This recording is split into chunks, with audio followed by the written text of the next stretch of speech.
नानक पारदार जाको अपने कड़ी बसीर तांगा लेके न खड़े देश के पातशाह उदा खिन में नींद गीत को राज पार करे में नबी नवाज तू गरीबां दे त्याग करता ना किहड़े गरीब ਜਿਹੜੇ ਮਾਰਦੇ ਗਰੀਬ ਬਣ ਕੇ ਤੇਰੇ ਜਦਾਂ ਦੇ ਹੁੰਦੇ ਆ ਤੂੰ ਉਹਨਾਂ ਦੀ ਕਿਰਪਾ ਦਾ ਹੱਥ ਤੁਹਾਡਾ ਮਿਹਰ ਦਾ ਤੂੰ ਸੱਚੇ ਪਾਤਸ਼ਾਹ ਹੋਈਆਂ ਭੁੱਲਾਂ ਦੀ ਖਿਮਾ ਕਰੀ ਇਹ ਵਿਚਲੀ ਆਤਮਾ ਆਪਣੇ ਦਰਦ ਤੇ ਨਿਵਾਸ ਬਖਸ਼ੀ ਸੱਚੇ ਪਾਤਸ਼ਾਹ ਕਿਉਂਕਿ ਇਹ ਪਰਿਵਾਰ ਹੀ ਹੈ ਤੂੰ ਇਹ ਪਰਿਵਾਰ ਦਾ ਜੀ ਆ ਅਸੀਂ ਵੀ ਉਸ ਪਰਿਵਾਰ ਦੇ ਮੈਂਬਰ ਹੀ ਹਾਂ ਕਿਉਂਕਿ ਆਪਾਂ ਜਾਣਨਾ ਸਾਰੇ ਨਹੀਂ ਤੂੰ ਜਾਣੇ ਅਣਜਾਣੇ ਭੁੱਲ ਹੋਈ ਸੱਚੇ ਪਾਤਸ਼ਾਹ ਤੂੰ ਖਿਮਾ ਕਰ ਲਈ ਆਓ ਸੱਚੇ ਪਾਤਸ਼ਾਹ ਕਿਰਪਾ ਕਰ ਇਹ ਵਿਚਾਰਾਂ ਜਿਹੜੀਆਂ ਗੁਰੂ ਮਹਾਰਾਜ ਨੇ ਬਖਸ਼ਿਸ਼ ਕਰਕੇ ਆਪਾਂ ਨੂੰ ਬਖਸ਼ਿਸ਼ ਕੀਤੀਆਂ ਨੇ ਉਹ ਨਾ ਕੋਈ ਵਿਚਾਰ ਸਾਡੇ ਮਨ ਨੂੰ ਛੱਡ ਬਦਲੇ ਸਹਿ ਸਾਡੇ ਬਦਲ ਦੇ ਉਹਨਾਂ ਦਾ ਬਾਹਰ ਵੀ ਦੁਆ ਦਾ ਬਰਦਾਸ਼ਤ ਨਹੀਂ ਮਾਰੇ ਕਰਨਗੇ ਦੁਨੀਆ ਦੇ ਅੰਦਰ ਦੀ ਮੁਸਤਫਾ ਦੇ ਸਾਹਮਣੇ ਲੱਗੇ ਪੁਰਾਣੇ ਕੋਈ ਪਰਵਤ ਨਾਲ ਤਾਰੇ ਹੋਏ ਕਿ ਲੋਕ ਕੀ ਪਰਲੋਕ ਸੇ ਨਾਮ ਹਰ ਕਦਮ ਆਪੇ ਮਿਲੇ ਨਾ ਸਾਹਿਬ ਮਨ ਮੇਰੇ ਦੁੱਖ ਤਬ ਵਿਸਾਰਨਾ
आप ही का फरमान है राणा रव न कोर है रंग न तुम फकीर मारी आपो अपनी कोई न बंधे तीर दतार पिता जी गोरा अंग्रेज दतार पिता जी अपने वासी श्वासां दी पूंजी भोग के दुनिया की यात्रा करते हुए पंज भूतक देही त्याग के उन्होंने निमित्त दतार पिता जी मनुखता की सेवा सब तो उत्तम सेवा संस्था वालों दातार पिता जी सहज पाठ प्रारंभ करवाए गए सन भोग पाए गए ने इस वेले लाई बाणी के कीर्तन होए ने दातार पिता जी ला कन्ना बाद घाट पुरज घुमाव करनी एक शुद्ध स्पष्ट बाणी बनता कीर्तन करना बल बख्शना विछड़ी रूह न चरणों के निवास बख्शना दातार पिता जी धर्मदान फतेह बख्शनी संस्था दातार पिता संस्था ने बेअंत सेवा की सेवा संभाल की इन्हों की दातार पिता जी चढ़ती कला बख्शनी संस्था इस तरह सेवा करने का वल बख्शना इस मौके पर और जो भी माई भाई संगत आप जी की हजूरी के चल के आईया ने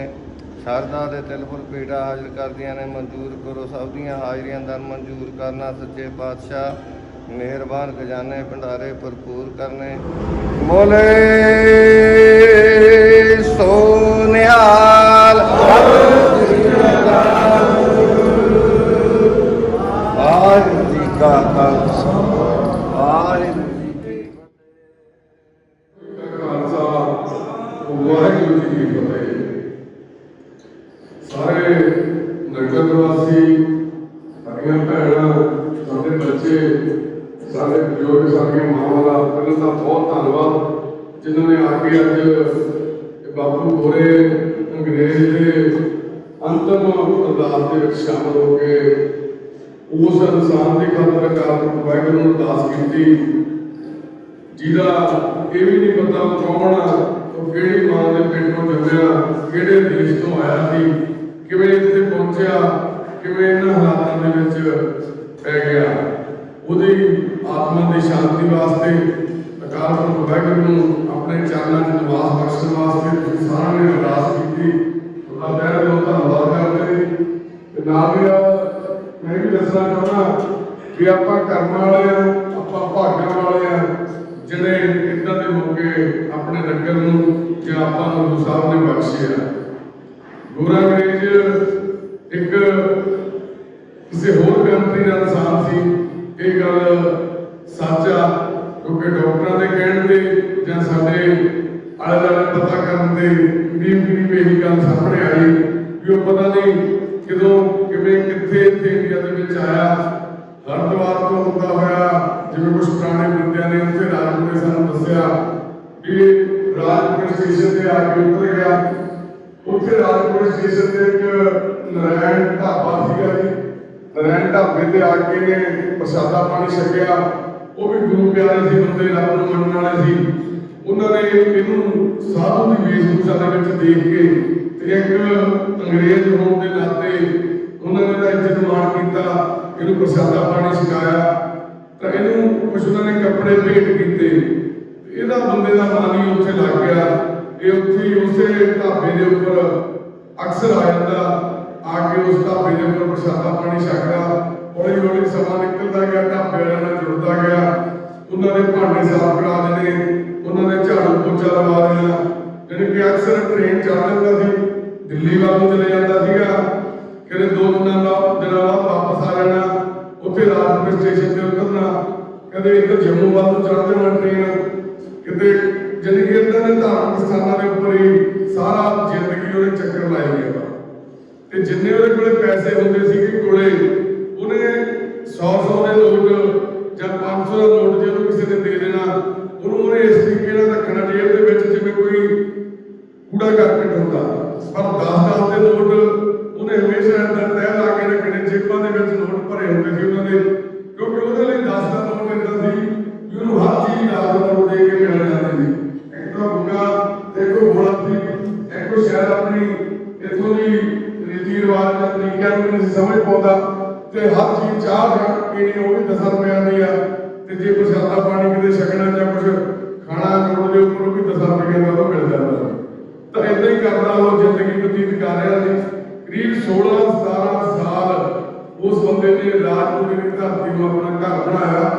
उस ढाबे दे विच एक छोटा जिहा ट्रंक रख लिया उहने लिया के, वो ट्रंक वो नारायण ढाबे वाले भी बड़े तुहानूं जिवें दस्सिया गुरु साहब नाल जुड़े हुए आ, उन्होंने उस ट्रंक नूं कदे खोल के नहीं देखा। इन्हें अपनी जिंदगी लाल की छोटी जी लिया के संगली बन्नती, एक बेंच रखा जिन्हें आप अक्सर ढाबियां ते जाके बैठ के रोटी खाने आ, वो बेंच के नाल संगली बन्नती उन्होंने थले, वो संगल 17 साल बनी रखा उन्होंने। ये ट्रंक खोलदा नहीं जाके रात को जाए उत्ते सौना, उदों उन्हें ट्रंक खोलना किसी के सामने नहीं सी खोलदा, की पाउंदा सी की करदा सी की उहदे विच सी ट्रंक दा किसी नूं नहीं सी पता।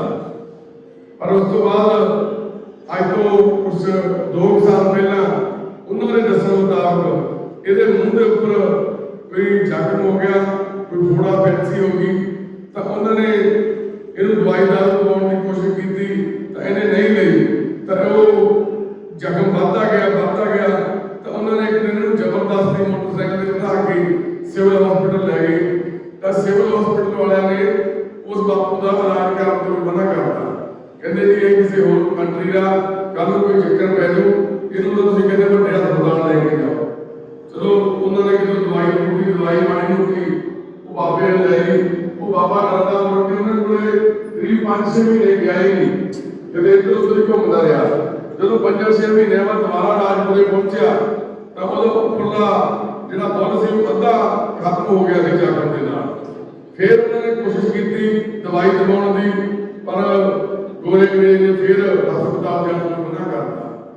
फिर मूँह बन के रखता सी, इदां ही 1 साल उत्ते घूमदा रहा, जख्म बढ़ता गया। दोबारा फिर उन्होंने कमेटी है कि उन्होंने कोशिश करनी कि इन्हूं दाखिल कराया, हॉस्पिटल लै गए, दाखिल कराता। सिविल हॉस्पिटल वाले ने रात ਨੂੰ ਇਹਨੂੰ ਉੱਥੋਂ ਕੱਢਤਾ, ਰਾਤ ਨੂੰ ਫਿਰ ਇਹਨੂੰ ਹਸਪਤਾਲ ਤੋਂ ਭਜਾਤਾ ਉੱਥੋਂ। ਉਸ ਤੋਂ ਬਾਅਦ ਫਿਰ ਹਸਪਤਾਲ ਨਹੀਂ ਗਿਆ, ਕਹਿੰਦੇ ਵੀ ਫਿਰ ਇਹਨੇ ਰਾਜਪੁਰੇ ਨੂੰ ਵੀ ਛੱਡਤਾ, ਫਿਰ ਇਹ ਇੱਧਰ ਗੋਬਿੰਦਗੜ੍ਹ ਸਾਈਡ ਘੁੰਮਦਾ ਇਹ ਫਤਿਹਗੜ੍ਹ ਸਾਹਿਬ ਗੁਰਦੁਆਰਾ ਸਾਹਿਬ ਪਹੁੰਚ ਗਿਆ ਜੀ। ਉਦੋਂ ਤੱਕ ਇਹਦਾ ਮੂੰਹ ਨਾ ਚਾਹ ਪਾਣੀ ਪੀਣ ਦੇ ਨਾ ਰੋਟੀ ਖਾਣ ਦੇ ਕਾਬਿਲ ਨਹੀਂ ਸੀ ਰਿਹਾ। ਇੱਕ ਜਿਹੜੀ ਪਾਈਪ ਹੁੰਦੀ ਆ ਜਿਹਦੇ ਨਾਲ ਆਪਾਂ ਕੋਈ ਕੋਲਡ ਡਰਿੰਕ ਪੀਂਦੇ ਆ, ਉਹ ਪਾਈਪ ਦੇ ਨਾਲ ਚਾਹ ਜਾਂ ਕੋਈ ਜੂਸ ਪੀ ਲੈਂਦਾ ਸੀ। ਤੇ ਜਦੋਂ ਫਤਿਹਗੜ੍ਹ ਸਾਹਿਬ ਗੁਰਦੁਆਰਾ ਸਾਹਿਬ ਦੇ ਬਾਹਰ ਹੀ ਬੈਠਾ ਇਸੇ ਤਰ੍ਹਾਂ ਜ਼ਿੰਦਗੀ ਬਤੀਤ ਕਰਦਾ ਸੀ ਕਰੀਬ 20-22 ਦਿਨਾਂ ਤੋਂ ਵੀ ਗੁਰੂ ਘਰ ਦੇ ਜਿਹੜੇ ਪ੍ਰਬੰਧਕ ਆ ਜਾਂ ਜਿਹੜੇ ਗੁਰੂ ਘਰ ਦੇ ਉੱਥੋਂ ਦੇ ਮੋਹਤਬਾਰ ਜਿਹੜੇ ਉੱਥੋਂ ਦੇ ਸੇਵਾਦਾਰ ਆ ਵੀ ਉਹ ਸ਼ਾਇਦ ਇਹਦੀ ਸਾਥ ਲੈਣ, ਕਿਉਂਕਿ ਇਹਨੂੰ ਤਾਂ ਇਹ ਪਤਾ ਨਹੀਂ ਸੀ ਕਿ ਗੁਰੂ ਘਰ ਆ ਵੀ ਤੇ ਸ਼ਾਇਦ ਕੋਈ ਉਦਾਸਾ ਮਿਲੂਗਾ। ਪਰ ਫਿਰ ਵੀ ਬਾਬੇ ਨਾਨਕ ਨੇ ਇਹਨੂੰ ਉਸ ਜਗ੍ਹਾ ਤੇ ਬਿਠਾਇਆ ਜਿੱਥੋਂ ਅਸੀਂ ਲੈ ਕੇ ਆਏ ਜਾ ਕੇ। ਤੇ ਬਾਬੇ ਨਾਨਕ ਨੇ ਸੱਚੇ ਪਾਤਸ਼ਾਹ ਕਾਲਪੁਰਖ ਵਾਹਿਗੁਰੂ ਨੇ ਸਾਨੂੰ ਇੰਨੀ ਸੁੱਧ ਬੁੱਧ ਬਖਸ਼ੀ ਜੋ ਅਸੀਂ ਬਾਪੂ ਗੋਰੇ ਅੰਗਰੇਜ਼ ਨੂੰ ਫਤਿਹਗੜ੍ਹ ਸਾਹਿਬ ਦੇ ਗੇਟ ਦੇ ਬਾਹਰ ਲੰਗਰ ਹਾਲ ਦੇ ਨੇੜੇ ਬੈਠਿਆਂ ਨੂੰ ਅਸੀਂ ਲੈ ਕੇ ਆਏ। ਸਾਨੂੰ ਸੰਗਤ ਨੇ ਦੱਸਿਆ, ਵੀਡੀਓ ਬਣਾ ਕੇ ਭੇਜੀ। ਉਹਨਾਂ ਨੇ ਇਹ ਕਿਹਾ ਵੀ ਬਾਪੂ ਦੇ ਮੂੰਹ ਦੇ ਵਿੱਚ ਕੀੜੇ ਪਏ ਹੋਏ ਆ। ਤਾਂ ਮਨ ਬੜਾ ਦੁਖੀ ਹੋਇਆ ਕਿ ਗੁਰੂ ਘਰ ਦੇ ਬਾਹਰ ਇਨਸਾਨ ਬੈਠਾ, ਉਹਦੇ ਮੂੰਹ 'ਚ ਕੀੜੇ ਪਏ ਹੋਏ ਆ। ਪਰ 2-3 ਦਿਨ ਇੱਦਾਂ ਨਿਕਲ ਗਏ, ਸਭ ਤੋਂ ਜਾ ਨਹੀਂ ਹੋਇਆ ਜਿਵੇਂ ਕਿਸਮਤ ਸ਼ਾਇਦ ਸਾਡੇ ਸੇਵਾ ਕਿਸਮਤ 'ਚ ਹੈ ਨਹੀਂ ਸੀ ਜਦੋਂ ਪਹਿਲਾਂ ਪਤਾ ਲੱਗਿਆ। ਫਿਰ ਇੱਕ ਦਿਨ ਅਸੀਂ ਟੀਮ ਦੇ ਮੈਂਬਰ ਭੇਜੇ, ਬਾਪੂ ਉੱਥੇ ਸਾਨੂੰ ਲੱਭੇ ਨਾ, ਕਾਫੀ ਕੋਸ਼ਿਸ਼ ਕੀਤੀ, ਬੱਸੀ ਪਟਾਣਾ ਪਤਾ ਲੱਗਿਆ ਵੀ ਉੱਥੇ ਚਲੇ ਗਏ, ਉੱਥੇ ਭੇਜੇ ਬੰਦੇ ਉੱਥੇ ਵੀ ਨਾ ਪਤਾ ਲੱਗਿਆ। ਤਾਂ ਫਿਰ ਇੱਕ ਦਿਨ ਦੁਬਾਰਾ ਸਾਨੂੰ ਕਿਸੇ ਵੀਰ ਨੇ ਵੀਡੀਓ ਭੇਜੀ, ਤਾਂ ਜਾ ਕੇ ਉੱਥੋਂ ਫਤਿਹਗੜ੍ਹ ਸਾਹਿਬ ਗੁਰਦੁਆਰਾ ਸਾਹਿਬ ਦੇ ਲੰਗਰ ਹਾਲ ਦੇ ਬਾਹਰੋਂ ਅਸੀਂ ਇਹਨਾਂ ਨੂੰ ਲੈ ਕੇ ਆਏ। ਉੱਥੋਂ ਜਦੋਂ ਲੈ ਕੇ ਆਏ ਸਾਡੀ ਟੀਮ ਦੇ ਮੈਂਬਰ, ਉਹਨਾਂ ਨੇ ਅੱਖੀਂ ਦੇਖਿਆ ਜਿਹੜਾ ਹਾਲ ਸੀ ਉਹ ਇਹ ਸੀ ਵੀ ਬਾਬੇ ਨੂੰ ਉੱਥੋਂ ਜਿਹੜੇ ਉੱਥੋਂ ਦੇ ਪ੍ਰਬੰਧਕ ਸੀ ਉਹ ਇਦਾਂ ਡੰਡੇ ਮਾਰ ਕੇ ਭਜਾ ਰਹੇ ਸੀ ਜਿਵੇਂ ਕੋਈ ਜਾਨਵਰ, ਜਿਵੇਂ ਕੋਈ ਕੁੱਤਾ ਲੰਗਰ ਹਾਲ ਦੇ ਬਾਹਰ ਆ ਕੇ ਬਹਿ ਗਿਆ ਹੋਵੇ। ਇਸ ਹਾਲਾਤ ਦੇ ਵਿੱਚ ਅੱਜ ਸਾਡਾ ਸਮਾਜ ਪਹੁੰਚ ਗਿਆ।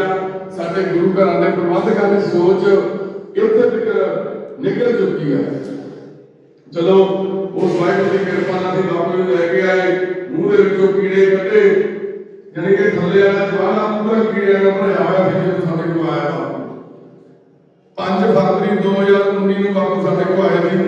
ਅਸੀਂ 6 ਤਰੀਕ ਨੂੰ ਸਵੇਰੇ ਸੀਐਮਸੀ ਹਸਪੀਟਲ ਵਿੱਚ ਇਹਨੂੰ ਦਾਖਲ ਕਰਾਇਆ।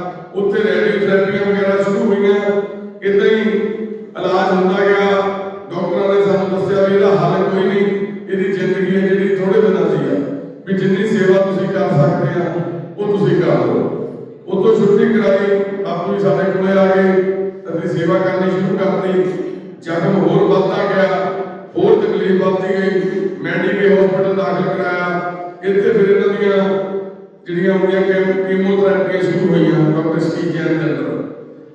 ਤਾਂ ਉਹ ਕੀਮੋਥੈਰੇਪੀਆਂ ਦੇ ਨਾਲ ਉਹਦੇ ਫੇਸ ਦਾ ਜਿਹੜਾ ਥੱਲੇ ਵਾਲਾ ਹਿੱਸਾ ਬਿਲਕੁਲ ਹੀ ਖਤਮ ਹੋ ਗਿਆ। ਜ਼ਖਮ ਹੋਰ ਵੱਡਾ ਹੋ ਗਿਆ। ਜਦੋਂ ਪੱਟੀ ਕਰਦੇ ਸੀ ਤਾਂ ਯਕੀਨ ਮੰਨਿਓ ਰਾਤ ਨੂੰ ਉਹ ਚਿਹਰਾ ਦਿਖਦਾ ਰਹਿੰਦਾ ਸੀ ਸਾਰੀ ਰਾਤ, ਕਿਉਂਕਿ ਉਹ ਹੈਵਾਨ ਦਾ ਲੱਗਦਾ ਸੀ ਚਿਹਰਾ, ਉਹ ਕਿਸੇ ਸ਼ੈਤਾਨ ਦਾ ਚਿਹਰਾ ਲੱਗਦਾ ਸੀ। ਜਿੱਦਾਂ ਉਹਦੇ ਫੇਸ ਦੇ ਥੱਲੇ ਵਾਲਾ ਹਿੱਸਾ ਖਤਮ, ਕੱਲੀ ਜੀਭ ਕਿੰਨਾ ਹੈਲਦੀ ਹੁੰਦੀ ਸੀ ਥੱਲੇ, ਤੇ ਉੱਪਰਲਾ ਜਵਾੜਾ ਸਾਰਾ ਖਤਮ ਹੋ ਚੁੱਕਿਆ ਸੀ। ਅੱਖਾਂ ਤੇ ਨੱਕ ਨੂੰ ਦੇਖ ਕੇ ਇਦਾਂ ਸਾਰੀ ਰਾਤ ਬਾਪੂ ਦਾ ਚਿਹਰਾ ਅੱਖਾਂ ਮੂਹਰੇ ਘੁੰਮਦਾ ਰਹਿੰਦਾ ਸੀ। ਔਰ ਸਾਡੀ ਟੀਮ ਦੇ ਮੈਂਬਰ, ਸਾਡੇ ਵਲੰਟੀਅਰ, ਸਾਡੇ ਸੇਵਾਦਾਰ ਵੀਰਾਂ ਨੇ ਬਹੁਤ ਸੇਵਾ ਕੀਤੀ। ਬੜੀ ਗੁਰੂ ਸਾਹਿਬ ਨੇ ਕਿਰਪਾ ਕਰੀ। ਕੋਈ ਲੱਤਾਂ ਘੁੱਟਦਾ ਸੀ, ਕੋਈ ਮਾਲਸ਼ਾਂ ਕਰਦਾ ਸੀ, ਕੋਈ ਬਾਪੂ ਦੇ ਪੱਟੀਆਂ ਕਰਦਾ ਸੀ, ਕਿਸੇ ਨੇ ਜੂਸ ਪਿਆਉਣਾ। ਯਾਨੀ ਕਿ ਸੇਵਾ ਦਾ ਮੌਕਾ ਇੱਕ ਮਿੰਟ ਵੀ ਖੁੱਜਦੇ ਨਹੀਂ ਸੀ। ਤੇ ਖੁਦ ਗੋਰਾ ਅੰਗਰੇਜ਼ ਆਪ ਵੀ ਬਹੁਤ ਇਸ ਚੀਜ਼ ਲਈ ਅਵੇਅਰ ਸੀ। ਉਹਨੇ ਹਰ ਅੱਧੇ ਘੰਟੇ ਬਾਅਦ ਸਾਡੇ ਸੇਵਾਦਾਰਾਂ ਨੂੰ ਇਸ਼ਾਰਾ ਮਾਰੀ ਜਾਣਾ। ਫਿਰ ਪਾਈਪ ਦੇ ਥਰੂ ਨੱਕ 'ਚ ਪੈਪ ਪਵਾਤੀ ਪੱਕੀ ਹੋਈ, ਉਹਦੇ ਥਰੂ ਖਾਣਾ ਦਿੱਤਾ ਜਾਂਦਾ ਸੀ। ਜੂਸ, ਦੁੱਧ, ਲੱਸੀ, ਚਾਹ, ਪੀਣ ਵਾਲੀਆਂ ਚੀਜ਼ਾਂ ਉਹਦੇ ਅੰਦਰ ਜਾਂਦੀਆਂ ਸੀ। ਡਾਕਟਰ ਨੇ ਕਿਹਾ ਸੀ ਕਿ 1 ਮਹੀਨਾ ਬਾਅਦ ਤੋਂ ਬਾਅਦ ਜ਼ਿੰਦਗੀ ਕੱਟੂਗਾ। ਪਰ ਬਾਬੇ ਨਾਨਕ ਦੀ ਮਿਹਰ ਦੇ ਨਾਲ, ਸੱਚੇ ਪਾਤਸ਼ਾਹ ਦੀ ਕਿਰਪਾ ਦੇ ਨਾਲ ਬਾਪੂ 11 ਮਹੀਨੇ ਬਿਲਕੁਲ ਠੀਕ ਜ਼ਿੰਦਗੀ ਕੱਟ ਚੁੱਕਿਆ। ਉਹਦੇ ਵਿੱਚ ਸਾਡੇ ਸੇਵਾਦਾਰਾਂ ਦਾ, ਸਾਡੇ ਉਹਨਾਂ ਭੈਣਾਂ ਭਰਾਵਾਂ ਦਾ ਜਿਹੜੇ ਉਹਦੇ ਲਈ ਅਰਦਾਸਾਂ ਕਰਦੇ ਸੀ, ਦੁਆਵਾਂ ਦਿੰਦੇ ਸੀ, ਉਹਨਾਂ ਦਾ ਤੇ ਇਸ ਕਾਰਨ ਵਾਹਿਗੁਰੂ ਸੱਚੇ ਪਾਤਸ਼ਾਹ ਦੀ ਮਿਹਰ ਸਦਕਾ ਸਾਨੂੰ ਸੇਵਾ ਦਾ ਮੌਕਾ ਮਿਲਿਆ। ਪਰ ਅੱਜ ਗੋਰੇ ਵੀਰੇ ਦੀ ਆਪਾਂ ਸਾਰੇ ਅੰਤਿਮ ਅਰਦਾਸ ਸ਼ਾਮਲ ਹੋਏ ਆ, ਪਰ ਸਾਨੂੰ ਇੱਕ ਉਹਨਾਂ ਨੇ ਆਪਾਂ ਨੂੰ ਇਸ ਹਾਲਾਤ ਦੇ ਵਿੱਚ ਆਪਣੇ ਆਪ ਨੂੰ ਪਾ ਕੇ ਸਾਨੂੰ ਇੱਕ ਸੁਨੇਹਾ ਦਿੱਤਾ, ਇੱਕ ਸੋਚ ਦਿੱਤੀ ਆ। ਗੁਰੂ ਨਾਨਕ ਪਾਤਸ਼ਾਹ ਜੀ ਦਾ ਜਨਮ ਦਿਹਾੜਾ ਸੀ ਐਸੇ ਮਹੀਨੇ 12 ਤਰੀਕ ਨੂੰ ਮਨਾ ਕੇ ਹਟੇ ਆ। ਕਰੋੜਾਂ ਅਰਬਾਂ ਦਾ ਅਸੀਂ ਲੰਗਰ, ਪੀਜੇ ਵਰਕਰਾਂ ਦੇ ਲੰਗਰ ਲਾਏ ਸੀ, ਕੋਈ ਕਮੀ ਨਹੀਂ ਛੱਡੀ। ਗੁਰੂ ਘਰ ਬਣ ਕੇ ਗੁਰੂ ਸਾਹਿਬ ਨੇ ਬੜੀ ਵੱਡੀ ਕਿਰਪਾ ਕੀਤੀ। 70-72 ਸਾਲਾਂ ਦੀਆਂ ਸਾਡੀਆਂ ਅਰਦਾਸਾਂ ਪੂਰੀਆਂ ਕੀਤੀਆਂ। ਖੁੱਲੇ ਦਰਸ਼ਨ ਦਿਦਾਰਿਆਂ ਦੀ ਸਾਡੀ ਜਿਹੜੀ ਅਰਦਾਸ ਸੀ ਗੁਰੂ ਸਾਹਿਬ ਅੱਗੇ, ਉਹ ਸਾਨੂੰ ਕਰਤਾਰਪੁਰ ਤੋਂ ਲਾਂਘੇ ਦੇ ਰੂਪ ਵਿੱਚ ਮਿਲੀ। ਪਰ ਸਾਡੀ ਸੋਚ ਨਹੀਂ ਬਦਲੀ, ਸਾਡੀ ਅੱਜ ਵੀ ਸੋਚ ਨਹੀਂ ਬਦਲੀ। ਯਕੀਨ ਮੰਨਿਓ, ਅਸੀਂ ਉਸ ਗੁਰੂ ਦੇ ਬੱਚੇ ਆ ਜਿਨ੍ਹਾਂ ਨੇ ਅਗਲੇ ਮਹੀਨੇ ਦਸੰਬਰ ਦੇ ਮਹੀਨੇ 'ਚ ਆਪਣਾ ਸਰਬੰਸ ਪਾਇਆ। ਜੋੜ ਮੇਲਾ ਆ ਰਿਹਾ, ਅਗਲੇ ਜੋੜ ਮੇਲੇ ਤੇ ਫਿਰ ਉਹੀ ਗੱਲਾਂ ਸਾਡੇ ਬੱਚਿਆਂ ਨੇ ਵੱਡੇ ਵੱਡੇ ਸਪੀਕਰ ਲਾ ਕੇ ਟਰੈਕਟਰਾਂ ਦੇ ਉੱਪਰ ਗਾਣੇ ਲਾਉਂਦੇ ਹੋਏ ਫਤਿਹਗੜ੍ਹ ਸਾਹਿਬ ਨੂੰ ਜਾਣਾ, ਜਸ਼ਨ ਮਨਾਉਂਦੇ ਹੋਏ ਨੇ ਮੇਲੇ ਦੇ ਰੂਪ ਦੇ ਉੱਤੇ ਜਾਣਾ। ਉੱਥੇ ਅਸੀਂ ਲੰਗਰ ਲਾਉਣੇ ਆ, ਪੀਜਿਆਂ ਦੇ ਵਾਗਰਾਂ ਦੇ, ਉੱਥੇ ਅਸੀਂ ਕੋਈ ਦਵਾਈ ਦਾ ਲੰਗਰ ਨਹੀਂ ਲਾਉਣਾ। ਉੱਥੇ ਅਸੀਂ ਸੜਕ ਤੇ ਕੋਈ ਤੜਫ ਰਿਹਾ ਗੋਰੇ ਵੀਰੇ ਵਰਗਾ ਬੰਦਾ ਚੱਕ ਕੇ ਹਸਪੀਟਲ 'ਚ ਦਾਖਲ ਨਹੀਂ ਕਰਾਉਣਾ। ਅਸੀਂ ਉੱਥੇ ਭੁੱਖਾ ਬੈਠਾ ਬੰਦਾ ਲੰਗਰ ਹਾਲ 'ਚ ਲਿਜਾ ਕੇ ਨਹੀਂ ਜਾਣਾ। ਅਸੀਂ ਸਿਰਫ ਤੇ ਸਿਰਫ ਦਿਖਾਵਾ, ਅਸੀਂ ਉਸ ਸੱਚੇ ਪਾਤਸ਼ਾਹ ਅਕਾਲ ਪੁਰਖ ਕਲਗੀਆਂ ਵਾਲਿਆਂ ਦੇ ਬੱਚੇ ਆ। ਪਰ ਅਸੀਂ 550 ਸਾਲ ਦੇ ਵਿੱਚ ਹੀ ਆਪਣੀ ਵਿਰਾਸਤ ਖੋਲੀ ਆ। ਅਸੀਂ 550 ਸਾਲ ਦੇ ਵਿੱਚ ਹੀ ਅਸੀਂ ਆਪਣੇ ਉਸ ਵਿਰਾਸਤ ਨੂੰ ਭੁੱਲ ਗਏ ਆ, ਜਿਹੜੀ ਦੁਨੀਆ ਦੀ ਸਰਵ ਉੱਚ ਵਿਰਾਸਤ ਆ। ਨਾਸਾ ਦੁਨੀਆ ਦੀ ਸਭ ਤੋਂ ਵੱਡੀ ਵਿਗਿਆਨਕ ਇੱਕ ਖੋਜ ਕਰਨ ਵਾਲੀ ਇੱਕ ਸੰਸਥਾ, ਉਹਦੇ ਵਿੱਚ ਗੁਰੂ ਗ੍ਰੰਥ ਸਾਹਿਬ ਉਹਨਾਂ ਨੇ ਉੱਥੇ ਸੰਸ਼ੋਧਨ ਕੀਤਾ ਹੋਇਆ। ਉੱਥੇ ਗੁਰੂ ਗ੍ਰੰਥ ਸਾਹਿਬ ਦੇ ਵਿੱਚੋਂ ਤੁਕਾਂ ਨੂੰ ਦੇਖ ਕੇ ਗੁਰੂ ਗ੍ਰੰਥ ਸਾਹਿਬ ਦੇ ਵਿੱਚ ਸਾਡੀਆਂ ਗੁਰੂ ਸਾਹਿਬ ਦੀਆਂ ਲਿਖੀਆਂ ਹੋਈਆਂ ਬਾਣੀ ਦੀਆਂ ਅੱਜ ਵੀ ਉਹ ਖੋਜਾਂ ਕਰਦੇ ਨੇ। ਅੱਜ ਵੀ ਉਹ ਮੰਨਦੇ ਨੇ ਵੀ ਗੁਰੂ ਸਾਹਿਬ ਜਿਹੜੇ ਸਾਡੇ ਦਸਾਂ ਗੁਰੂਆਂ ਨੇ ਭਗਤਾਂ ਨੇ ਜੋ ਬਾਣੀ 'ਚ ਲਿਖਿਆ ਉਹ ਹਰ ਚੀਜ਼ ਸੱਚ ਹੋ ਰਹੀ ਹੈ। ਪਰ ਅਸੀਂ ਗੁਰੂ ਗ੍ਰੰਥ ਸਾਹਿਬ ਦੀ ਇੱਕ ਵੀ ਗੱਲ ਤੇ ਅਮਲ ਨਹੀਂ ਕਰਦੇ, ਕਿਸੇ ਇੱਕ ਵੀ ਗੱਲ ਤੇ ਅਸੀਂ ਪਹਿਰਾ ਨਹੀਂ ਦਿੰਦੇ। ਅਸੀਂ ਖੁਦ ਅਸੀਂ ਆਪ ਵੀ ਉਹਨਾਂ ਦੇ ਵਿੱਚੋਂ ਹੀ ਹਾਂ। ਕਲਯੁਗੀ ਇਨਸਾਨ ਆ। ਉਸ ਕਾਲ ਪੁਰਖ ਵਾਹਿਗੁਰੂ ਦੀ ਕਿਰਪਾ ਹੋਈ ਨੂੰ ਮੇਰੇ ਸਮਾਂ ਮਸਾ ਥੋੜਾ ਟਾਈਮ ਹੀ ਹੋਇਆ। ਅਸੀਂ ਕੋਈ ਗਿਆਨ ਵੰਡਣ ਵਾਲੇ, ਕੋਈ ਬਹੁਤ ਸੋਝੀ ਰੱਖਣ ਵਾਲੇ, ਕੋਈ ਬੁੱਧੀਜੀਵੀ ਤਾਂ ਹੈ ਨਹੀਂ। ਪਰ ਉਸ ਵਾਹਿਗੁਰੂ ਨੇ, ਉਸ ਅਕਾਲ ਪੁਰਖ ਨੇ ਜਿਹੜੀ 4 ਸਾਲਾਂ ਦੇ ਵਿੱਚ ਸਤਿਗੁਰ ਬਖਸ਼ੀ ਆ, ਜਿਹੜੀ ਇਹ ਸੇਵਾ ਬਖਸ਼ੀ ਆ, ਉਹਨੇ ਇੰਨਾ ਕੁ ਜਾਗਰੂਕ ਕੀਤਾ ਵੀ ਅਸੀਂ ਕਿਸੇ ਹੋਰ ਨੂੰ ਵੀ ਦੱਸ ਸਕੀਏ ਕਿ ਚਾਨਣ ਕਿੱਥੇ ਆ, ਗੁਰੂ ਸਾਹਿਬ ਕਿੱਥੇ ਨੇ। ਕਿਤੇ ਮੰਦਰਾਂ 'ਚ, ਮਸਜਿਦਾਂ 'ਚ, ਕਿਤੇ ਪੱਥਰਾਂ 'ਚ ਜਾਂ ਗੁਰਦੁਆਰਿਆਂ 'ਚ ਲੱਭਣ ਦੀ ਬਜਾਏ, ਜਾਂ ਲੰਗਰ ਖਵਾ ਕੇ ਕਿਸੇ ਨੂੰ ਬਿਮਾਰ ਕਰਨ ਦੀ ਬਜਾਏ, ਰੱਬ ਇਨਸਾਨ ਦੇ ਅੰਦਰ ਆ। ਰੱਬ ਗੋਰੇ ਅੰਗਰੇਜ਼ ਦੇ ਅੰਦਰ ਸੀ। ਰੱਬ ਉਹਨਾਂ ਲੋਕਾਂ ਦੇ ਅੰਦਰ ਆ ਜਿਹੜੇ ਮੰਦਰਾਂ ਦੇ, ਗੁਰਦੁਆਰਿਆਂ ਦੇ ਬਾਹਰ ਬੈਠੇ ਕੀੜਿਆਂ ਤੋਂ ਖਾਧੇ ਜਾ ਰਹੇ ਆ। ਰੱਬ ਉਹਨਾਂ ਦੇ ਅੰਦਰ ਆ ਜਿਹੜੇ ਭੁੱਖੇ ਮਰਦੇ ਆ, 10-20 ਦਿਨਾਂ ਤੋਂ ਸੜਕਾਂ ਤੇ ਪਏ ਕੁੱਤਿਆਂ ਵਾਲੀ ਜ਼ਿੰਦਗੀ ਜਿਉਂਦੇ ਆ। ਪਰ ਦੱਸੋ ਕੌਣ ਆ ਸਾਡੇ ਉਹ ਗੁਰੂ ਦੇ ਬੱਚੇ ਜਿਹੜੇ ਉਹਨਾਂ ਨੂੰ ਚੱਕ ਕੇ ਲੈ ਕੇ ਆਉਂਦੇ ਆ? ਕੌਣ ਆ ਉਹ ਲੋਕ ਜਿਹੜੇ ਉਹਨਾਂ ਨੂੰ ਚੱਕ ਕੇ ਹਸਪਤਾਲਾਂ 'ਚ ਦਾਖਲ ਕਰਾਉਂਦੇ ਆ? ਉਹ ਸਾਡੀ ਕਲਯੁਗੀਆਂ ਦੀ ਸੱਚੇ ਪਾਤਸ਼ਾਹ ਨੇ ਡਿਊਟੀ ਲਾਈ ਆ। ਲੋਕ ਸਾਨੂੰ ਰੱਬ ਸਮਝੀ ਜਾਂਦੇ ਆ। ਸਾਡੀ ਤਾਂ ਇੰਨੀ ਔਕਾਤ ਹੀ ਨਹੀਂ ਸੀ ਕਿ ਅਸੀਂ ਪ੍ਰਸ਼ਾਦਾ ਵੀ ਛਕਾ ਸਕੀਏ ਕਿਸੇ ਤੋਂ। ਸਾਡੀ ਤਾਂ ਇੰਨੀ ਸੋਚ ਹੀ ਨਹੀਂ ਸੀ ਕਿ ਅਸੀਂ ਇਹ ਸੇਵਾ ਕਰ ਸਕੀਏ। ਪਰ ਉਸ ਕਾਲ ਪੁਰਖ ਵਾਹਿਗੁਰੂ ਨੇ ਇਸ ਕਲਯੁਗੀ ਸਰੀਰਾਂ ਨੂੰ ਚੰਗੇ ਕਾਰਜ ਲਈ ਵਰਤਿਆ।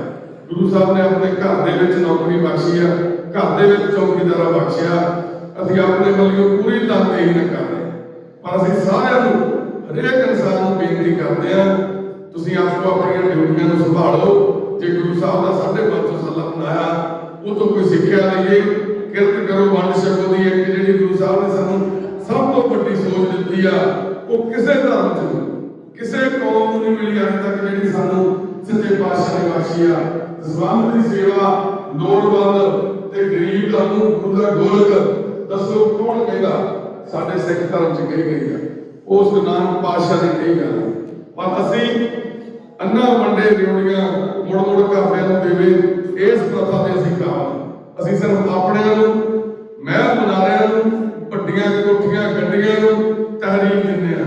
ਅਸੀਂ ਜੇ ਕਿਸੇ ਦੇ ਪੱਖਾ ਵੀ ਗੁਰਦੁਆਰਾ ਸਾਹਿਬ ਦੇ ਦਿੰਦੇ ਆ ਤੇ ਉਹਦੇ ਸਾਰੇ ਫਰਾਂ ਤੇ ਅਸੀਂ ਆਪਣੇ ਪਰਿਵਾਰ ਦਾ ਨਾਮ ਲਿਖਾ ਦਿੰਦੇ। ਅਸੀਂ ਉਸ ਗੁਰੂ ਦੇ ਵਾਰਸ ਵੀ ਜਿਹੜਾ ਗੁਰਦੁਆਰਾ ਸਾਹਿਬ ਦੇ ਵਿੱਚ ਲਵਾਇਆ ਹੋਇਆ ਇੱਕ ਪੱਥਰ, ਉਹਦੇ ਤੇ ਆਪਣੇ ਪੂਰੇ ਪਰਿਵਾਰ ਦਾ ਨਾਮ ਲਿਖਾ ਦਿੰਦੇ। गुरु साहब ने नाम उन्होंने बच्चे वास्ते माँ बाप वास्ते अपना सरबंस वास्ता उन्होंने नाम भी इतने लिखाने उन्होंने नाम से दसो किहड़ियां चीज़ां असीं दान करते हैं उन्होंने दसे हुए रास्ते तुसीं दसो कदों चलते हैं।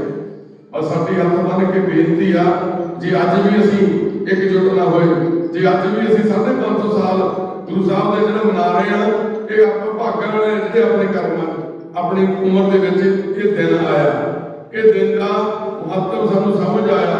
पंज प्यारिਆਂ ਨੂੰ सजया जिवें भाई साहब ने उन्हें आपां नूं सारा महत्व भी दस्सिया चरणजीत भाई जी उन्होंने आपां नूं सिੱਖਿਆ ਲੈਣੀ ਚਾਹੀਦੀ है पर असीं एक कंन चों कढ के पा के दूजे चों कढण वालिਆਂ ਦੇ ਵਿੱਚ ਹੋ गए आपां कोई मैं तुहानूं कोई ब्लेम नहीं करते असीं तुहानूं कोई सिੱਖਿਆ नहीं देनी चाहुंदे ना ही साडी औकात ना एडे वड्डे असीं तुहानूं सिੱਖਿਆ दे सकीए पर एक छोटी जी बेनती है साडी हथ बन के भी जे गोरे अंग्रेज वर्गे इंसान जे इदां दे इंसानां नूं बचाउणा भी उस मूंह दे विच कीड़े ना पैण ਜਿਹੜੇ ਮੂੰਹ ਜਿਹੜੀਆਂ ਰਸਨਾਂ ਚੋਂ ਅਸੀਂ ਉਹਨਾਂ ਦਾ ਨਾਂ ਲੈਣਾ ਉਸ ਅੱਲਾ ਦਾ ਉਸ ਰਾਮ ਦਾ ਉਸ ਵਾਹਿਗੁਰੂ ਦਾ ਉਸ ਭਗਵਾਨ ਦਾ ਜੇ ਉਹਦੇ ਵਿੱਚ ਵੀ ਕੀੜੇ ਪੈ ਗਏ ਤਾਂ ਫਿਰ ਬਚਿਆ ਕੀ ਹੈ ਸਾਨੂੰ ਫਿਰ ਅਸੀਂ ਕਿਸ ਮੂੰਹ ਦੇ ਨਾਲ ਅਸੀਂ ਉੱਤੇ ਜਾ ਕੇ ਆਪਣੀਆਂ ਸਫਾਈਆਂ ਦੇਵਾਂਗੇ। ਸਾਰੇ ਸਮਝਦੇ ਸਾਰੇ ਸੁਣਦੇ ਆ ਸਾਰੇ ਦੇਖਦੇ ਆ ਆਪਾਂ ਦੇਖਦੇ ਕਹਿੰਦੇ ਉੱਪਰ ਤੱਤੇ ਕੜਾਇਆਂ ਦੇ ਵਿੱਚ ਦੇਖਿਆ ਚ ਬਾਲਣਾ ਗਰਮ ਕੜਾਈਆਂ ਕੜਿਆਂ ਦੇ ਵਿੱਚ ਦੀ ਕੱਢਦੇ ਆ ਗਰਮ ਸਮਾਖਾਂ ਦੇ ਵਿੱਚ ਦੀ ਛੋਟੇ ਛੋਟੇ ਹੁੰਦੇ ਦੇਖਦੇ ਆ ਪਰ ਕਿਹਨੇ ਦੇਖਿਆ ਕਿਸੇ ਨੂੰ ਤਕਲੀਫ ਦਾ ਉਸਦਾ ਪਤਾ ਹੀ ਨਹੀਂ ਪਰ ਆਪਾਂ ਨੂੰ ਇਸ ਤਕਲੀਫ ਦਾ ਪਤਾ ਜਿਹੜੀ ਗੋਰੇ ਅੰਗਰੇਜ਼ ਨੇ ਇੱਥੇ ਹਟਾਈ ਆਪਾਂ ਨੂੰ ਇਸ ਤਕਲੀਫ ਦਾ ਪਤਾ ਜਿਹੜੀ ਵਿਕਰਮ ਨੇ ਇੱਥੇ ਹਟਾਈ ਆਪਣੇ ਸਿਰ 'ਚ ਕੀੜੇ ਪਏ ਸੀ ਇਸ ਨੌਜਵਾਨ ਦੇ ਜਿਹੜਾ ਆਪਣੇ ਪਿੱਛੇ ਸਾਰਿਆਂ ਦੀ ਸੇਵਾ ਕਰ ਰਿਹਾ ਸੀ।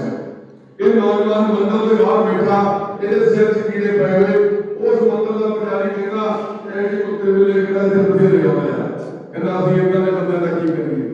ਹਾਂ ਇਸ ਚੀਜ਼ ਤਾਂ ਸਾਨੂੰ ਦਿਖਦੀ ਆ ਇੱਥੇ ਜਿਉਂਦੇ ਜੀ ਨਰਕ ਦੇਖ ਰਹੇ ਆ ਤੇ ਜੇ ਅਸੀਂ ਇਸ ਨਰਕ ਨੂੰ ਸਵਰਗ 'ਚ ਨਹੀਂ ਬਦਲ ਸਕਦੇ ਘੱਟੋ ਘੱਟ ਨਰਕ ਦੇ ਵਿੱਚ ਉਹ ਡਿੱਗੇ ਹੋਏ ਇਨਸਾਨਾਂ ਨੂੰ ਤਾਂ ਉੱਠ ਕੇ ਖੜਾ ਕਰ ਸਕਦੇ ਆ ਉਹਨਾਂ ਦੀ ਤਾਂ ਬਾਹ ਫਾੜ ਹੀ ਸਕਦੇ ਜੇ ਆਪਣੀ ਜ਼ਿੰਦਗੀ 'ਚ ਤੁਸੀਂ ਇੱਕ ਦਿਨ ਇੱਕ ਘੰਟਾ ਕੱਢ ਕੇ ਵੀ ਤੁਸੀਂ ਇਦਾਂ ਦੇ ਲੋਕਾਂ ਦੀ ਅੰਤਮ ਅਰਦਾਸ ਨਹੀਂ ਸ਼ਾਮਲ ਹੋ ਸਕਦੇ ਸਾਡੇ ਨਗਰ ਵਾਸੀਆਂ ਨੂੰ ਬੇਨਤੀ ਕਰਨੀ ਚਾਹੁੰਦਾ ਤਾਂ ਬੜੀ ਦੁੱਖ ਦੀ ਗੱਲ ਆ ਬੜੇ ਸਾਡੇ ਵਾਸਤੇ ਇਹ ਸ਼ਰਮ ਦੀ ਗੱਲ ਆ ਵੀ ਅਸੀਂ ਬਿਲਕੁਲ ਨੇੜੇ ਦੇ ਘਰਾਂ ਦੇ ਜਿਹੜੇ ਸਾਡੇ ਨਗਰ ਵਾਸੀ ਉਹਨਾਂ ਦੀ ਵੀ ਆਉਣਾ ਇੱਥੇ ਫਰਜ਼ ਬਣਦਾ 5 ਮਿੰਟ ਲਈ ਕਿਸੇ ਅਰਦਾਸ ਦੇ ਵਿੱਚ ਸ਼ਾਮਲ ਨਹੀਂ ਹੋ ਸਕਦੇ।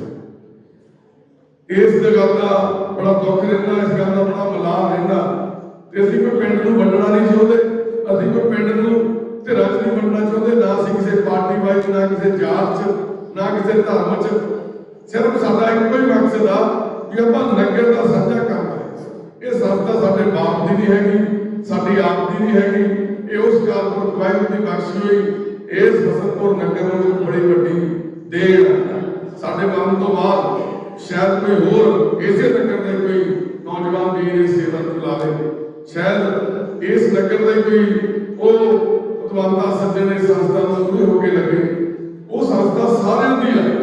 ਇਹ ਬਜ਼ੁਰਗ ਜਿਨ੍ਹਾਂ ਦੀ ਮੌਤ ਹੋ ਜਾਂਦੀ ਹੈ ਆਪਣੇ ਪਿੰਡ ਦੇ ਵਿੱਚ ਉਹਨਾਂ ਦੇ ਅੰਤਮ ਸੰਸਕਾਰ ਆਪਣੇ ਪਿੰਡ ਦੀ ਸ਼ਮਸ਼ਾਨ ਘਾਟ ਕੀਤੇ ਜਾਂਦੇ ਆ ਇਹ ਸਾਰਿਆਂ ਦੇ ਸਾਂਝੇ ਆ। ਅਸੀਂ ਆਪਣੇ ਰਿਸ਼ਤੇਦਾਰਾਂ ਦੀ ਖਾਤਰ ਤਾਂ ਬਥੇਰਾ ਹੁੰਦੇ ਪਿੰਡਦੇ ਆ ਅਸੀਂ ਬਥੇਰੀਆਂ ਅਰਦਾਸਾਂ ਕਰਦੇ ਆ ਅਸੀਂ ਮਹੀਨਾ ਇੱਕ ਮਹੀਨਾ ਅਸੀਂ ਆਪਣੇ ਘਰ 'ਚ ਅਫਸੋਸ ਮਨਾਈ ਜਾਂਦੇ ਸਾਲ ਅਸੀਂ ਆਪਣੇ ਆਂਢ ਗੁਆਂਢ 'ਚ ਕੋਈ ਖੁਸ਼ੀ ਨਹੀਂ ਮਨਾਉਣ ਦਿੰਦੇ ਵੀ ਸਾਡੇ ਮੌਤ ਹੋਈ ਇਹਨਾਂ ਨੂੰ ਖੁਸ਼ੀਆਂ ਨਹੀਂ ਪਈ ਆ ਪਰ ਅਸੀਂ 5 ਮਿੰਟ ਲਈ ਆ ਕੇ ਗੋਰੇ ਅੰਗਰੇਜ਼ ਦੀ ਆਤਮਾ ਦੀ ਸ਼ਾਂਤੀ ਲਈ ਅਰਦਾਸ ਨਹੀਂ ਕਰ ਸਕਦੇ ਕਿਉਂਕਿ ਉਹ ਆਪਣਾ ਕੁਛ ਲੱਗਦਾ ਕਿਉਂਕਿ ਉਹਦੇ ਅਸੀਂ ਜਾਣਕਾਰ ਨਹੀਂ ਹੈਗੇ ਉਹਦੇ ਮੂੰਹ 'ਚ ਪਏ ਕੀੜਿਆਂ ਦੇ ਅਸੀਂ ਜ਼ਿੰਮੇਵਾਰ ਨਹੀਂ ਹੈਗੇ ਅਸੀਂ ਜ਼ਿੰਮੇਵਾਰ ਆ ਸਾਰੇ ਅੱਜ ਜੋ ਹਾਲਾਤ ਪੈਦਾ ਹੋਏ ਆ ਇਹਦੇ ਜ਼ਿੰਮੇਵਾਰ ਅਸੀਂ ਇਹ ਸਾਰੇ ਸਾਡੇ ਨਗਰ ਦੇ ਵਿੱਚ ਦੋਨੋਂ ਗੁਰੂ ਘਰਾਂ ਦੇ ਵਿੱਚ ਅਸੀਂ ਗੁਰੂ ਗ੍ਰੰਥ ਸਾਹਿਬ ਨੂੰ ਵੀ ਕੈਮਰੇ ਲਾ ਕੇ ਰੱਖਿਆ ਹੋਇਆ ਅਸੀਂ ਰਾਖੀ ਕਰਦੇ ਉਸ ਗੁਰੂ ਗ੍ਰੰਥ ਸਾਹਿਬ ਦੀ ਜਿਹਦੇ ਮੂਹਰੇ ਅਸੀਂ ਆਤਮ ਸਵੇਰ ਅਰਦਾਸਾਂ ਕਰਦੇ ਆ ਵੀ ਤੂੰ ਮੇਰਾ ਰਾਖਾ ਸਭ ਨਹੀਂ ਥਾਈ ਅਸੀਂ ਉਹਦੀ ਰਾਖੀ ਕਰਦੇ ਆ ਵੀ ਉਹਨੂੰ ਕੋਈ ਚੱਕ ਕੇ ਨਾ ਲੈ ਜਾਏ ਉਹਨੂੰ ਮਾਰ ਨਾ ਦੇਵੇ ਉਹਨੂੰ ਕੋਈ ਮਾਰ ਕੇ ਨਾਲੀਆਂ 'ਚ ਨਾ ਸਿੱਟ ਦੇਵੇ ਤੇ ਸਿੱਟ ਵੀ ਦਿੱਤਾ 11ਵੇਂ ਗੁਰੂ ਮੰਨਦਿਆਂ ਦੀ ਗੱਦੀ ਤੇ ਬੈਠੇ ਜਿਉਂਦੀ ਜਾ ਕੇ ਜੋਤ ਆ ਸਾਡੀ ਨਾਲੀਆਂ 'ਚ ਸਿੱਟਦੀ ਮਾਰ ਕੇ ਪਾੜ ਕੇ ਨਾਲੀਆਂ ਦੇ ਵਿੱਚ ਸਿੱਟਦਾ ਸਾਡੇ ਗੁਰੂ ਗ੍ਰੰਥ ਸਾਹਿਬ ਨੂੰ ਸਾਡੀਆਂ ਗੀਤਾਂ ਨੂੰ ਸਾਡੀਆਂ ਕੁਰਾਨ ਨੂੰ ਸਾਡੇ ਬਾਈਬਲ ਨੂੰ ਅਸੀਂ ਕੀ ਕੀਤਾ ਕੁਛ ਨਹੀਂ क्योंकि असीं इन्ने सैल्फिश हो गए हैं, असीं सिर्फ अपने बारे सोचते हैं। अज इस करके हालात पैदा होया, ये हालात किसी होर नहीं पैदा किए, असीं खुद कीते आ। जिन्ने भी बेअदबी वाले इंसान फड़े गए आ, चाहे गीता दे, चाहे कुरान दे, चाहे बाइबल दे, चाहे गुरु ग्रंथ साहब दे, साडे तो ही सी, साडे अपने ही सी।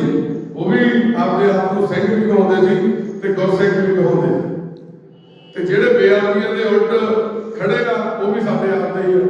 ते क्यों हो रहा है कुछ? काहतों कि असीं ਜ਼ਿੰਮੇਵਾਰ आ, असीं आपदियां जिहड़ियां नियमां खोखलियां करदियां, जिहड़ियां नियमां असीं वो पटदियां, असीं अपनी मिट्टी आप पट रहे हैं। ते अज भी असीं इस चीज़ तो सेध नहीं लेना चाहते। दुनिया का सब तो बड़ा इको ही एक धर्म आ, इको ही एक कर्म आ, मनुखता की सेवा। इंसान के अंदर रब आ, जिहदे घर च मां प्यो आ ना, उन्होंने गुरु घर आने की भी लोड़ नहीं, वो अपने मां प्यो की घर रह के सेवा करे। जिहड़ा बंदा अपनी मां की, अपने प्यो की इज्जत नहीं करता, सेवा नहीं करता, वो गुरु घर आके जिन्हें मर्जी मत्थे लगी जाए, कोई फायदा, वो कोई खंड पाठ कराई जाए, कोई फायदा नहीं। मरण तो बाद ਵੱਡੇ कराई जाए, जिंदगियां बंदी जाए, कोई फायदा नहीं, जिन्हें जिउंदे जी नहीं पूछा। इस करके अपने नगर में बड़ा बड़ा मौका मिला है, बड़ी बड़ी गुरु साहब ने आपको तोहफे के रूप में संस्था दी आ। तुसीं सारे इदां दे कार्य जरूर सहयोग दिया करो, 5 मिनट के चाहे साल कढ़िया करो जरूर। असीं उधर गुरुद्वारा साहब के 2 बार पाठ प्रकाश कराया, इत्थे बिजी होने करके उधर बड़ा सपोर्ट मिला, बहुत साडियां मावां ने, बच्चियां ने, भैणां ने, वीरां ने, गुरु घर की पूरी जी बैठक से पूरा हॉल भर जाता, इन्नी ज्यादा प्रेम उन्होंने दर्शाता। पर साढ़े इधरले पासे पता नहीं असीं इन्ने बिजी हाँ, पता नहीं असीं इन्ने ज्यादा किसी कामां च रुझ गए हैं। जे मान लो घर के मेन मैंबर घर नहीं है तो साडियां भैणां, साडियां मावां दा घर च है, वो 5 मिनट लिए हाजिरी पा देता। शरीके भाईचारे इस तरह असीं आई जाते हैं, क्योंकि सानूं डर होंदा भी गुस्सा करनगे, कल साडे कौन आऊगा। इस चक्कर च असीं ये काम करते हैं, ब्याहां शादियां च मार्गें च असीं इस करके जाते हैं भी साडे भी कोई आऊगा। लालच हरेक चीज च लालच, पर गुरे गरीब ने ना तुहाडे आउणा, ना ही तुहाडा कुछ लगदा, ते ना असीं तुहाडे किसी कारज विहार च आउणा।